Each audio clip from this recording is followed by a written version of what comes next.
From fired to hired, joining us now is Andy Challenger at Challenger Grand Christmas, here to give us some tips on how to get back on your feet after what some people might say the worst has happened. It is possible. Thank you for coming on the show. Thanks for having me. So you are actually in the room as a number of people are being fired. That's part of what you do, correct? It is, and so the vast majority of people that I see, once they've been notified, are in complete shock. Of course. So we always ask, we want people to go home right away, talk to your family that day. A lot of people try to put that off, but it doesn't get any better. So talk to your family. Let the people that you need to rely on help you in every way they can.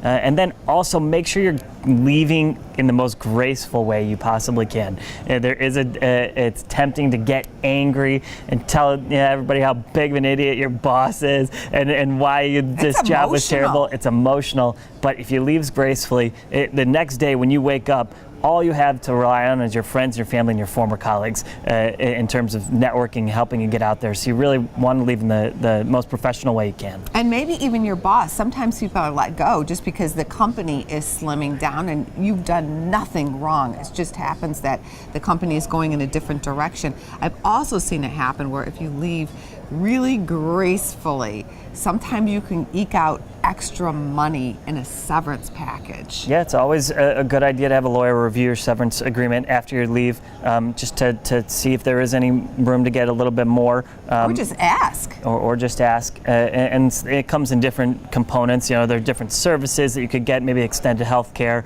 or in scaling back on a little severance. So you really want to make sure you get the right balance. Let's talk about the getting hired part, because I have seen this, especially being in my field in broadcasting, a number of people being let go. 9 out of 10 of those people ended up in better jobs. Right now, the economy the way it is, last quarter, 90% of our clients found equivalent or better positions. There's good jobs out there.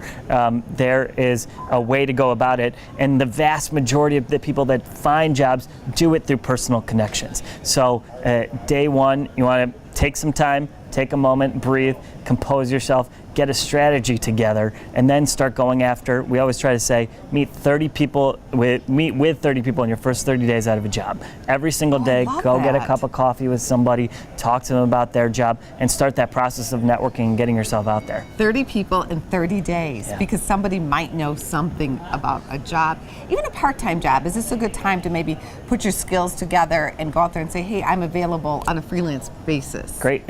More and more the economy is moving towards freelance or contract work. Great time to do it, especially if you're worried about that gap in your resume getting too long. 6 months out, it's much harder to find a new job. So you don't want to let that go too long. If you can find a contracting job on the side in the meantime, while you continue to search, that's a great option. And keep the faith. Sometimes being fired is the best thing that ever happened, correct? We see a lot of people end up in positions they're a lot happier in. Thank you for coming on our show. It's just terrific. Thanks for having me.